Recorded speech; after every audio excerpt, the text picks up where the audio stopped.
ஒன்றுபட்ட அதிமுக உருவாக்கப்படாவிட்டால் எடப்பாடி அதிமுக இருக்க முடியாதுங்க. ஒரு கூட்டணி அமைப்பும் ஆட்சி கட்டல் வரும் அப்படின்னு அவர் ஒரு பிளான் வச்சிருக்காரு. யாரோட கூட்டணி அமைக்க போறாரு? விஜய் தயாரா இருக்க மாட்டாரா? சொன்னாரா என்ன? விஜய் விஜய் உங்ககிட்ட சொன்னாரா என்ன? வரமாட்டாரு உங்ககிட்ட சொன்னாங்க. ஒன்றுபட்ட அதிமுக இருந்தா தானே வந்து வருவாங்க. நீங்க எல்லாம் ஜாயின் பண்றீங்கன்னா மட்டும் அந்த கட்சியை தேடி கூட்டணிக்கெல்லாம் வந்துருவாங்களா? இப்ப அவருடைய நோக்கம் என்பது அதிமுக சிதைக்கப்பட வேண்டும். பொதுச் செயலாளர் அப்படி நினைக்கிறாரு. எடப்பாடி பழனிசாமி அப்படி நினைக்கிறார். நீங்க பொதுச் செயலர் சொல்லி புனிதமான அந்த பதவியை கேவலப்படுத்தாதீங்க. இப்ப நீங்களும் அதிமுக ஒன்று சேரணும் அப்படின்னு நீண்ட காலமா பேசிட்டு இருக்கீங்க, களத்துல போராடிட்டு இருக்கீங்க. உங்களால நிறைவேற்ற முடிஞ்சா? நீங்க கூட ஆடு ஓனாயின்னு சொல்றீங்க பாருங்க. எவனோ ஒரு முட்டா பைய எழுதி கொடுத்திருப்பான். சொந்த புத்தியில இது எழுதுனதே கிடையாது. எனக்கு ஓபிஎஸ் பிடிக்கும்னு நினைக்கிறீங்களா என்ன?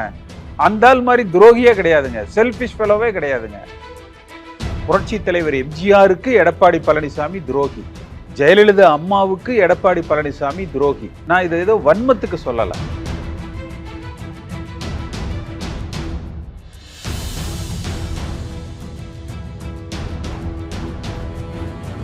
டிடிபேட் நேயர்களுக்கு வணக்கம். இன்றைய சிறப்பு நேர்காணலில் நம்மோடு இணைந்திருக்கிறார் முன்னாள் நாடாளுமன்ற உறுப்பினர் கேசி பழனிசாமி அவர்கள். சார் வணக்கம். வணக்கம் பிரதீப். எப்படி இருக்கீங்க? நல்லா இருக்கு, நல்லா இருக்கு. ஓனாயும் வெள்ளாடும் எப்படி ஒன்று சேர முடியும், துரோகியும் விசுவாசியும் எப்படி தோளோடு தோள் சேர்த்து நிற்க முடியும் அப்படின்னு அதிமுகவோட பொதுச் செயலாளர் எடப்பாடி பழனிசாமி வந்து சொல்லியிருக்காரு.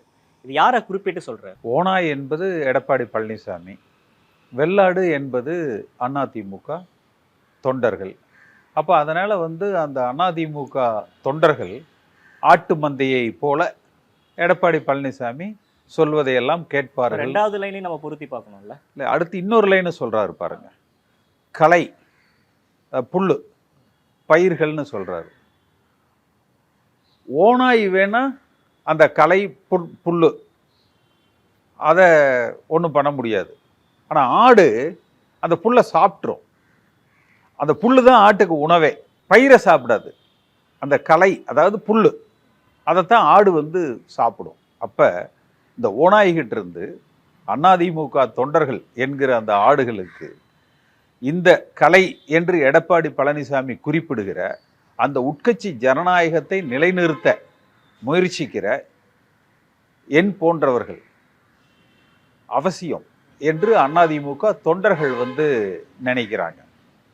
இதுதான் அதுல அப்படின்ற வார்த்தை ஏன் ஓனாய் அப்படின்ற அவங்கள குறிப்பிடறதா நம்ம பார்க்க கூடாது? அதாவது புரட்சி தலைவர் எம்ஜிஆருக்கு எடப்பாடி பழனிசாமி துரோகி, ஜெயலலிதா அம்மாவுக்கு எடப்பாடி பழனிசாமி துரோகி.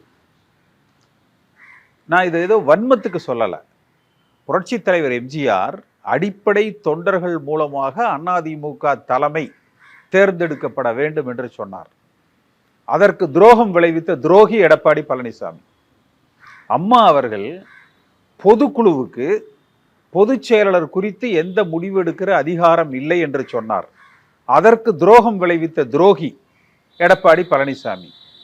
அம்மா அவர்கள் திமுகவை தீய சக்தி என்று கடுமையாக சாடி திமுக எதிர்ப்பு நிலை அரசியலை செய்தார். இன்னைக்கு அவர் அதான் செய்யறாரு. திமுகவால் பழிவாங்கப்பட்டு வாக்கால் வீழ்த்த முடியாத அம்மாவை வழக்கால் அவர்கள் வந்து வீழ்த்தினாங்க. ஆனால் இன்றைக்கு இந்த திமுக அரசாங்கம், திரு ஸ்டாலின் அவர்கள் தேர்தல் காலத்தில் பேசுனதெல்லாம் போட்டு பாருங்க.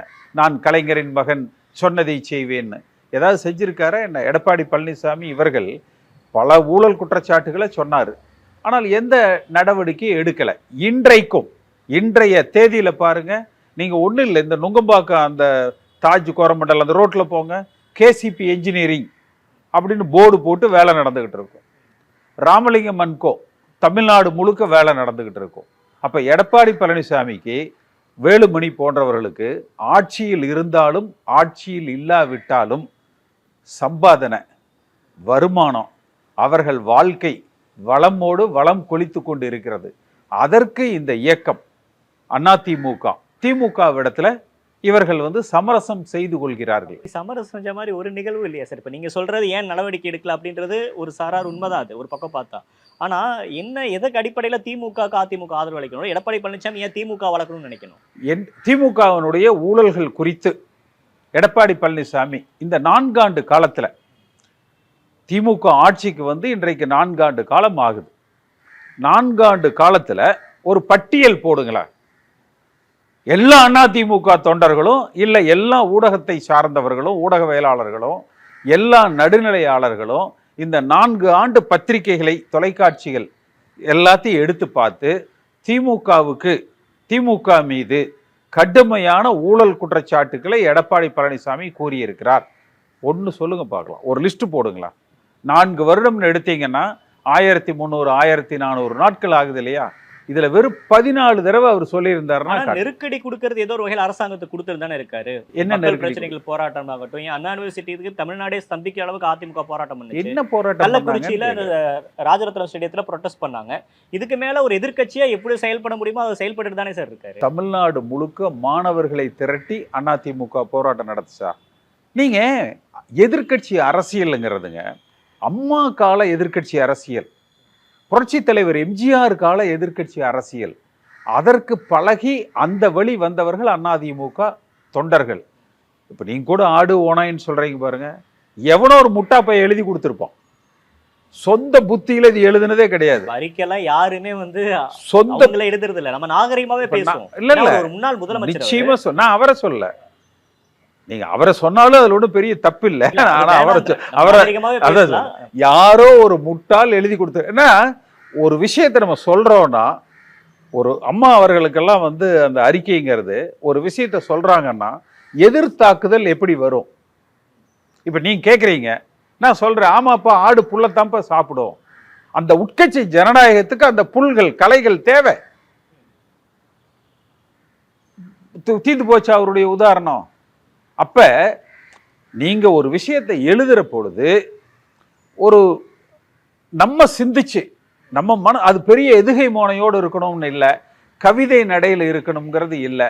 ஒரு சாதாரணமா எடப்பாடி பழனிசாமி வழக்கமாக தன் எண்ணங்களை எழுதி அவர் வந்து வெளியிடலாம். இவர் அந்த மாதிரிலாம் எதுவுமே அவர் சொல்றதுதான் எழுதியிருப்பாங்க. சும்மா ஏதோ ஒன்று எழுதிட்டு வந்து கொடுக்கறத அவர் வெளியிட மாட்டார்ல. இவரோட இதுக்கெல்லாம் எடப்பாடி பழனிசாமி பதில் சொல்லுங்களேன். நேத்து முதல் இந்த செய்தி யாரேனும், அதாவது இன்று என்ன நாள் சொல்லுங்க? ஜெயலலிதா அவர்களுடைய பிறந்த நாள். நேற்று இந்த அறிக்கை எதற்காக விடப்பட்டது சொல்லுங்க? அதிமுக தொண்டர்கள்லாம் இன்னும் வலுவாகணும், களத்துல போய் ஆக்டிவா வேலை. அம்மா பிறந்த நாளுக்கு விடப்பட்ட அறிக்கை. அந்த பிறந்த நாள்ல என்ன இருக்கணும்? அதிமுக தொண்டர்களுக்கு இந்த திமுக அரசாங்கத்தை வீழ்த்தி அடுத்த அம்மா பிறந்த நாளுங்கிற போது தேர்தல் களத்துல நம்ம தயாராக வெற்றி வாகை சூட நிற்போம். இதுதானே அதிமுக தொண்டன் எதிர்பார்க்கிறது. இந்த 4 ஆண்டு அராஜக ஆட்சியை வீழ்த்த வேண்டும், இந்த இயக்கத்தை வலிமைப்படுத்த வேண்டும். இதுதாங்க அதிமுக தொண்டன். கடிதத்தில் இருந்துச்சு சார் இது நான் சொல்றதுங்க. அப்ப ஏன் நீங்க அதை பேசும் பொருளை எடுக்காம எடுத்தோடனே என்கிட்ட வந்து ஆடு ஓனாயின்னு கேட்டீங்க? இல்ல அந்த சப்ஜெக்ட். அப்ப மக்கள் மனதுல அவர் சொல்லுகிற செய்தி, அவர் முடிக்கிற செய்தி அந்த ஒரு 2 பக்க கடிதமாக இருக்கலாம். பேசும் பொருளாவது அதுல எதுல அவர் யாரை குறிப்பிடுறாரு, எதுக்கு சொல்ல வர? அப்ப அதிமுக தொண்டர்கள் எல்லோருக்கும் என்ன சலிப்பு? சரி என்னப்பா இன்னைக்கு அம்மாவோட பிறந்த நாள், இந்த பிறந்த நாள்ல அம்மாவின் அடுத்த பிறந்த நாளில் அதிமுக ஒன்றுபட்டு வலிமை பெறும், இப்படித்தானப்பா இந்த ஆள் பேசுவாருன்னு நம்ம எதிர்பார்த்தோம். இப்படித்தானே இந்த கட்சி வலிமைப்படுத்தப்படும் எதிர்பார்ப்போம். நான் எந்த சூழ்நிலையிலையும் நானும் திருந்த மாட்டேன், இந்த கட்சியையும் வலிமைப்படுத்த மாட்டேன் என்கிற அளவில் இவர் பேசிட்டு இருக்காரு என்று அதிமுக தொண்டர்கள் சோர்வு அடைகிற விதத்துல, ஒரு சங்கடப்படுகிற விதத்துல, மற்றவர்களால் விமர்சிக்கப்படுகிற விதத்துல இந்த கருத்துக்களை வந்து அவர் வெளியிட்டு இருக்கிறார். இது தவிர்க்கப்பட்டிருக்கணும். வெற்றி கூட்டணி அமைப்பும் அதிமுக ஆட்சி கட்டல் அமற்றும் அப்படின்னு சொல்றதை ஏன் நீங்க எல்லா நேரத்திலையும் எல்லாரையும் நீங்க முட்டாளாவே எடுத்துக்க கூடாது. போன பார்லிமெண்ட் எலெக்ஷன் நேரத்துல குமாரபாளையத்துல நடந்த மீட்டிங்ல நீங்க மெகா கூட்டணி அமைப்பேன்னு சொன்னது யாருங்க? சொல்லுங்க. அரசியல் களத்தில் எல்லாம் சொன்னது யாருன்னு கேட்டேன் நானு. சென்ற நாடாளுமன்ற தேர்தலின் பொழுது குமாரபாளையம் பொதுக்கூட்டத்துல மெகா கூட்டணி அமைப்பேன் சொன்னது யாருங்க? ஓகே சார், இப்படி ஒன்று சொன்னது யார்? அதை பதில் சொல்லுங்க. அதிமுக பொதுச் செயலாளர் சொன்னாரு. எடப்பாடி பழனிசாமி சொன்னாரு. பொதுச் செயலாளர் சொன்னாரு. எடப்பாடி பழனிசாமி சொன்னார். பேசுனது யாரு? எடப்பாடி பழனிசாமிங்கிற மனிதன் தானே சொன்னாரு. அதுபடி செஞ்சாரா? இப்ப நீங்களும் அதிமுக ஒன்று சேரணும் அப்படின்னு நீண்ட காலமா பேசிட்டு இருக்கீங்க, களத்துல போராடிட்டு இருக்கீங்க. உங்களால அதை நிறைவேற்ற முடிஞ்சா? முடியல. இல்ல அரசியல்ல எப்பயுமே ஒண்ணு பிளான் பண்ணா ஒன்று சேராததுக்கு எக்ஸிக்யூட் ஆகணும்னு அவசியம் ஒரு இல்ல. ஒரு நிமிஷம். நீங்க ஒன்று சேராததுக்கு எடப்பாடி பழனிசாமி என்கிற தனி மனிதன் மட்டுமே தான் இன்றைக்கு வந்து காரணம். இந்த ஒரு தனி மனிதனை தவிர மீதம் இருக்கிற அனைவரும் இந்த இயக்கம் ஒன்றுபட வேண்டும் என்று நினைக்கிறாங்க. அதுலயே அவர் சொல்ற முரண் பாருங்க. ஓபிஎஸும் சசிகலாவும் தினகரனும் பாஜகவுக்கு விசுவாசமாக இருக்கிறார்கள். இந்த இயக்கத்தை பாஜகவிடத்தில் அடகு வைக்க துடிக்கிறார்கள். இதான அவர் சொல்றது. அப்ப என்ன ஏன் நீக்கினீங்க? என்ன நீக்கின காரணம் என்ன? நீங்களே சொல்லுங்களேன். உங்களுக்கு தெரியும் இல்ல, பாஜகவுக்கு எதிரான நிலைப்பாட்டில் நான் பேசியதற்காகத்தானே என்ன வந்து நீக்கினாரு கட்சி விட்டு. இவரும் பன்னீர்செல்வமும். சரி, பன்னீர்செல்வம் என்பவர் பாஜகவினுடைய கைக்கூலினே வச்சுக்கோங்க, அதனாலேயே அவர் நீக்கினாரு. நீ தான் பாஜக எதிர்ப்பாளர் ஆச்சு இல்ல, நீ பொதுச் செயலர் ஆகி 1.5 வருஷம் ஆச்சு இல்ல, அப்ப ஏன் அந்த நீக்கத்தை இன்றைக்கு வரைக்கும் ரத்து பண்ணல? அப்ப அவருடைய, அதாவது ஒரு கொள்கை ரீதியா ஒரு முடிவு எடுக்கிறோம்னு வச்சுங்க சார். ஒரு தனிப்பட்ட ஒரு கட்சியினுடைய தலைவர் தனிப்பட்ட விருப்பு வெறுப்புகளை காட்டக்கூடாது. கட்சிக்கு எது நல்லது அல்லது கொள்கை ரீதியா சரிங்க. என்னால அவர் ஓபிஎஸோ சசிகலாவோ தினகரனோ பாஜகவுக்கு இந்த இயக்கத்தை அடிமைப்படுத்த நினைக்கிறாங்க, அதனால நான் அவங்கள சேர்த்தல, ரைட், ஏற்றுக்கொள்கிற வாதம்னே வச்சுப்போம். அப்ப கேசி பழனிசாமி பாஜக எதிர்ப்பாளர் தானே, அவரையே நீ சேர்த்த மாட்டேங்கிற, அதுக்கு என்ன காரணம்? நீங்க பேசி பாத்தீங்களா இதெல்லாம்? அதாவது சென்ற 6-7 மாதங்கள்ல பல பேர், நான் பேசல, நாங்க அந்த ஒருங்கிணைப்பு குழு என்று உருவாக்கியதற்கு பிறகு பல கட்ட பேச்சுவார்த்தைகள், பலர் மூலமாக செய்தி பரிமாற்றங்கள் நடந்தது. போன்ல பேசினாருன்னா சொன்னீங்க. முதல்ல என்ன சொன்னாரு? அண்ணே, பொதுக்குழு முடியட்டும், கொஞ்சம் வெயிட் பண்ணுங்க, அதற்கு பிறகு இது நடக்கும்னாரு. பொதுக்குழு முடிஞ்சது, என்ன நடந்தது? ஒன்றும் நடக்கல. அதற்கு பிறகு இதே மாதிரி இதுல வந்து நம்ம பல விஷயங்கள் வெளியே சொன்னா அவரை இன்னும் நம்ம அசிங்கப்படுத்தணும், கேவலமா பேசணும், அதுக்கு வேண்டாம். அதாவது அப்ப இது மாதிரி, அப்ப அவருடைய நோக்கம் என்பது அதிமுக சிதைக்கப்பட வேண்டும். பொதுச் செயலாளர் அப்படி நினைக்கிறாரு, எடப்பாடி பழனிசாமி அப்படி நினைக்கிறார். நீங்க பொதுச் செயலர் சொல்லி புனிதமான அந்த பதவியை கேவலப்படுத்தாதீங்க. ஏன்னா இப்ப வருகிற மார்ச் மாதத்துக்குள்ள எடப்பாடி பழனிசாமி அணியில் இன்னொரு பிளவு வரும். 2 வருஷமா சொல்லிட்டு இருக்கோம் சார். நான் தேதியை சொல்றேன்ல, வர்ற மார்ச் மாதத்துக்கு உள்ள எடப்பாடி பழனிசாமியோடு பயணிக்கிறவர்கள், அடுத்த மாசம், சரி ஜூன் வச்சுக்கோங்க, அடுத்த மாசம் ஜூன் வச்சுக்கோங்க, மிக விரைவில் எடப்பாடி பழனிசாமியோடு பயணிக்கிறவர்கள் இல்லை, இந்த இயக்கம் ஒன்றுபட வேண்டும், வலிமைப்பட வேண்டும் என்கிற அந்த கோரிக்கை வலுப்பெறும். ஒரு சிம்டம்ஸ் கூட இல்லையா சார்? இருக்கு. யார் சொன்னா உங்களுக்கு? யார் உங்களுக்கு சிம்டம் இல்லைன்னா? ஹார்ட் அட்டாக் வந்தா பொட்டு சொன்னாருன்னு களத்துல இறங்கி போராடுறாங்க. எல்லாம் பேசிட்டு உதயகுமார் தினைக்கும் பேசுறாரு, கட்சி வலுவாக இருக்கு அப்படின்றாரு. ஜெயக்குமார் பேசுறாரு. இதெல்லாம் வச்சு தெரியலையா சார்? ஆர்பி உதயகுமார் பேசுறது பன்னீர்செல்வத்தினுடைய இடத்தை அதிமுகவுக்குள்ள அவர் பிடிக்க நினைக்கிறார், அதுக்காக அவர் பேசுறார். அதனால நீங்க உடனே அவர் 2 திட்டுங்கன்னு எனக்கு எடுத்து கொடுக்க வேணாம். அவர் பேசுறதெல்லாம் யாரும் சீரியஸா எடுத்துக்கிறதே இல்லை. அவருடைய நோக்கம் பன்னீர்செல்வத்தினுடைய இடத்தை தென் மாவட்டங்கள்ல அவர் பிடிக்க நினைக்கிறார், அவ்வளவுதான். இப்ப வந்து அதிமுகவுக்குள்ள இருக்கக்கூடிய மூத்த முன்னாள் அமைச்சர்கள் ஒருங்கிணைப்பு குறித்து பேசியதாக உங்களுக்கு தகவல் வந்ததா இல்லையா? நீங்களே பல காணொலிகள் அது சம்பந்தமா போட்டிருக்கீங்க இல்லையா? உள்ளுக்குள்ள நடந்துகிட்டு இருக்கு. நீங்க வருகிற அந்த ஜூன் மாதத்துக்குள்ள எடப்பாடி பழனிசாமி ஒரு முடிவெடுத்து இந்த இயக்கம் ஒருங்கிணைக்கப்பட வேண்டும். அவர் சொல்லுகிற குற்றச்சாட்டுல நியாயம் இருக்கலாம், அதாவது பாஜகவுக்கு இந்த இயக்கம் அடிமைப்படுத்த, அதெல்லாம் சரி. ஆனா நீங்க அதையெல்லாம் பாதுகாத்து கண்டிஷன்ஸ், இந்தந்த வழிமுறைகள்ல நாம இந்த இயக்கத்தை ஒன்றிணைப்போம், வெற்றி பெறுவோம் என்று அவர் வந்து வழி நடத்தணும். நான் இந்த இயக்கத்தை பலகீனப்படுத்துவேன்.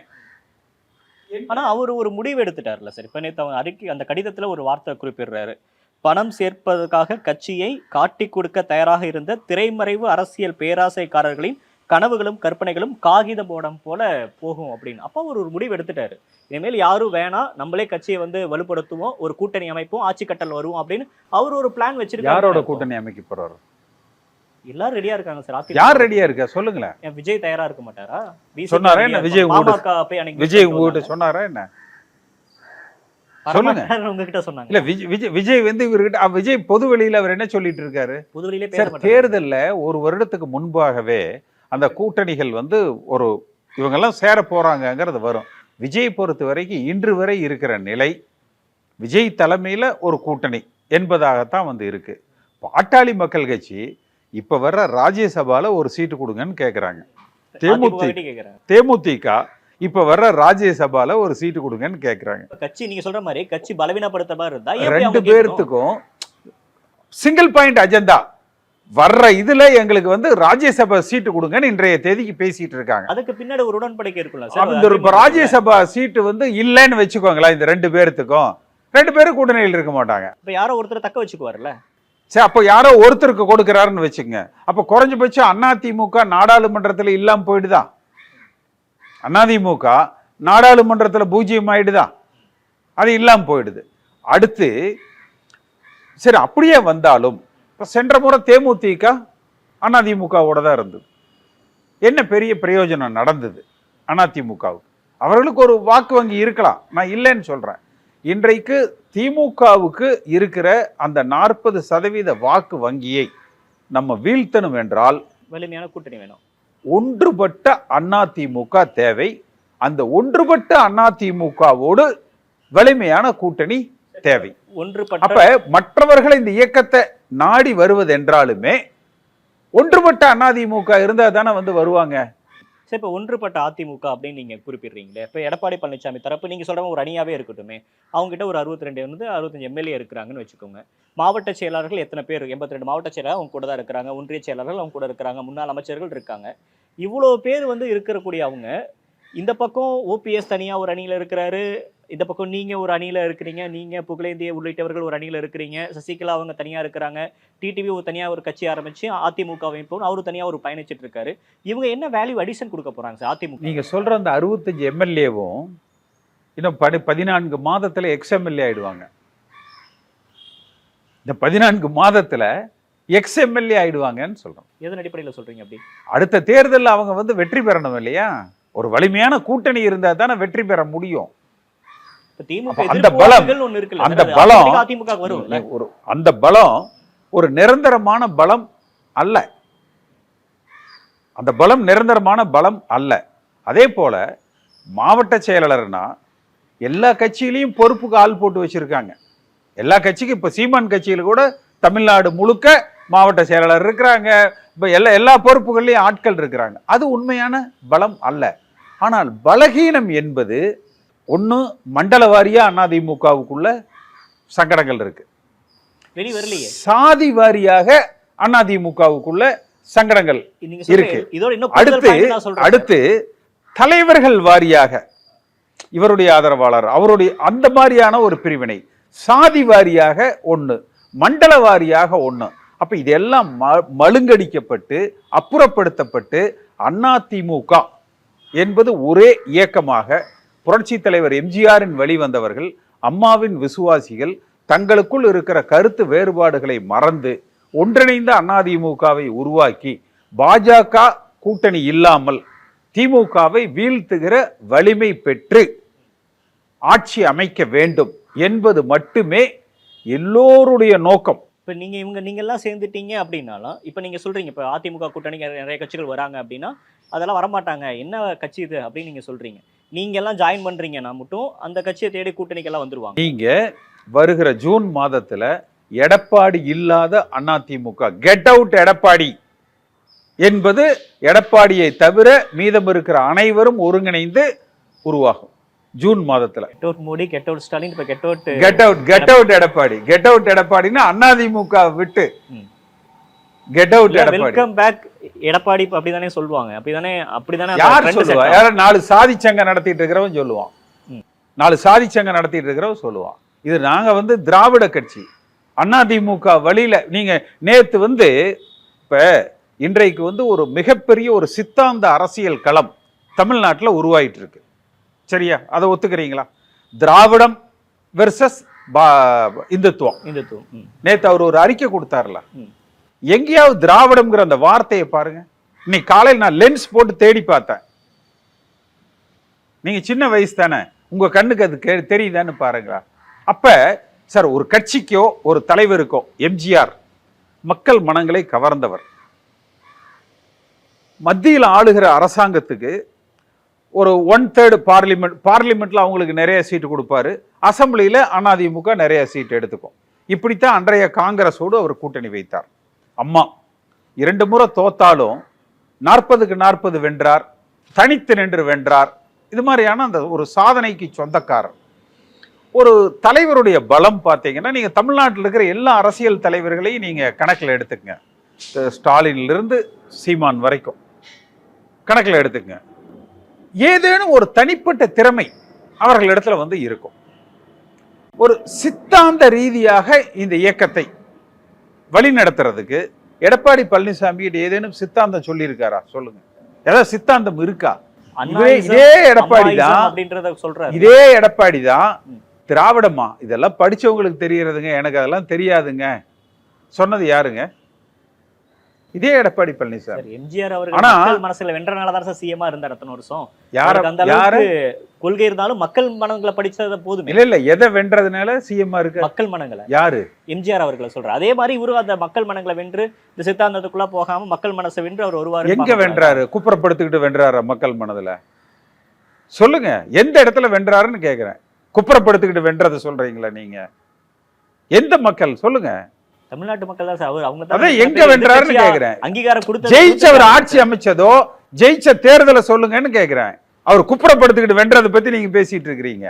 அப்ப ஒன்னா சித்தாந்த தெளிவு இருக்கணும், இல்ல எல்லோரையும் ஒரு அரவணைத்து ஒருங்கிணைத்து நம்ம தலைவர் சொன்னா கட்டுப்பட்டுக்கணும்ப்பா, நல்ல ஆளுப்பா, எல்லாரையும் அனுசரிச்சு போறவர் என்கிற அந்த ஒரு எண்ணங்கள் வந்து இருக்கணும். அதுவும் இல்லை. சரி சார், மிகப்பெரிய பேச்சாற்றல் உடையவரப்பா. அவர் பேசினாருன்னா மக்கள் அவர் பேச்சுக்காக ஏங்கி காத்து கிடப்பாங்க. அப்படி இருக்கா? இல்ல தானே சார் பேசுறாரு. மிகப்பெரிய ஒரு எழுத்தாற்றல். சரி, இப்ப ஒவ்வொரு மிகப்பெரிய எழுத்தாற்றல் இருக்கு. இப்ப உங்களுக்கு ஒரு பிளஸ் பாயிண்ட் இருக்கலாம், அந்த இது எனக்கு இல்லாம இருக்கலாம். ஆனா அதற்காக நான் சொல்றதால உங்களுக்கு எதாச்சும் இருக்கணும் இல்ல, ஏதாச்சும் இருக்கணும் இல்ல. சரி, எதுவுமே இல்லைனாலும் முதலமைச்சரா இருந்திருப்பாரு, எந்த ஒரு எக்ஸ்பீரியன்ஸ் இல்லாம சார் ஒண்ணுமே இல்லைங்க. அதான் நான் சொன்னேன், நீங்க குப்புறப்படுத்திக்கிட்டு மக்கள் செல்வாக்கு பெற்றது சொல்றீங்களான்னு கேட்டேன். மறுபடியும் அந்த டேர்ம் நீங்க சொல்லிட்டே இருக்கீங்க, அது அவாய்ட் பண்ணலாம்னு நினைக்கிறேன். ஒண்ணு இதுல ஒண்ணும் அவாய்ட் பண்றதே இல்ல. குப்புறப்படுத்துகிறதுங்கிறது ஒண்ணும் தவறான, நீங்க சொல்றேன், அதை தாண்டி வந்துருங்க. அதாவது இதை தவிர சாதனை என்னன்னு மட்டும் எனக்கு சொல்லுங்களா? அப்ப இங்க ஒன்றுபட்ட அதிமுக இல்லாம கூட்டணியும் வராது, ஆட்சி கட்டளையும் அதிமுக அமராது. அப்படி எடப்பாடி அதிமுக இருக்க முடியாதுங்க. ஒன்றுபட்ட அதிமுக உருவாக்கப்படாவிட்டால் எடப்பாடி பழனிசாமி அதிமுகவில் தொடர முடியாது. ஏன்னா சார், அவர் எங்க வழி நடத்துறாருன்னா, பல பேர் திமுக இருக்கிறவங்க, பாஜக இருக்கிறவங்க, பல எதிர்கட்சிகள் இருக்கிறவங்க சாதி ரீதியா அதிமுகவை எடப்பாடி பழனிசாமியை ஆதரிப்பதாக சமூக வலைதளங்கள்ல அவரு ஓபி எடப்பாடி மாஸ் அப்படி இப்படி போட்டே இருப்பான். அவங்க எல்லாம் நாளைக்கு வாக்குச்சாவடிக்கு போனா அந்தந்த கட்சிக்கு தான் ஓட்டு போடுவான். அந்தந்த இவர் அதைய நம்பி ஏமாறுறாருங்க. இப்ப இவ்வளவு ஆதங்கமும் ஆக்ரோஷமும் எனக்கு ஏன் வருது? அதிமுக எப்படியாவது எனக்கு ஓபிஎஸ் பிடிக்கும்னு நினைக்கிறீங்களா என்ன? அந்த ஆள் மாதிரி துரோகியே கிடையாதுங்க, செல்ஃபிஷ் ஃபெலோவே கிடையாதுங்க. அவர் மாதிரி ஓபிஎஸ் மாதிரி சொல்றேன். அதே மாதிரி சசிகலா வச்சுக்கங்க. இந்த இயக்கத்துல பல பேரை நோகடிச்சவங்க அவங்க தான். தினகரன் எடுத்துக்கங்க, இந்த குடும்பத்துக்காக இந்த கட்சியை கையாளணும்னு கையில் எடுக்கணும்னு நினைக்கிறாங்க. பட் இதெல்லாம் தனிப்பட்ட, ஆனா அதிமுக வேணும். இதெல்லாம் தனிப்பட்ட கோபதாபங்கள். இன்றைக்கு காலம் எல்லோருக்கும் அந்த காயங்களுக்கு ஒரு மருந்து கொடுத்திருக்கும். அவர்கள் செய்த தவறுகளை அவர்களே உணர வைத்திருக்கும். ஒரு காலத்தில் அம்மாவுக்கு நிகராக பார்க்கப்பட்ட சசிகலா இன்றைக்கு இருக்கிற நிலையில் அவரே உணர்வார், ஓ நம்ம என்ன தப்பு செஞ்சோம். என்கிட்ட கூட பேசினாரு, என்ன நம்ம அந்த தம்பிக்கு என்ன தப்பு பண்ணிட்டோம். அப்ப இதெல்லாம் நீங்க தப்பு பண்ணி, ஓ அப்படியா தெரியலையே, இப்படியெல்லாம் நடந்துருச்சே. அதே மாதிரி ஓபிஎஸ் உணர்றாரு, அதே மாதிரி தினகரன் உணர்றாரு. இந்த ஒரு ஆள் மட்டும் உணர மாட்டேங்கிறாங்க. காலம் எல்லாத்துக்கும் பதில் அப்ப சொல்லணும். காலம் எல்லோருக்குமே சில கசப்புக்களை மறக்கடிக்கும், அவர்கள் செய்த தவறுகளை உணர்த்தும். அப்ப நம்ம திருப்பி என்ன பண்ணணும்? அவரை சரிப்பா, நடந்ததை மறப்போம், நடப்பதை நினைப்போம், எல்லோரும் ஒருங்கிணைந்து அம்மாவின் ஆட்சியை அமைப்போம் என்று அம்மா பிறந்த நாள்ல சூளுரைக்கிறவன் மட்டுமே அதிமுகவின் தலைமை பொறுப்புக்கு தகுதியானவன்.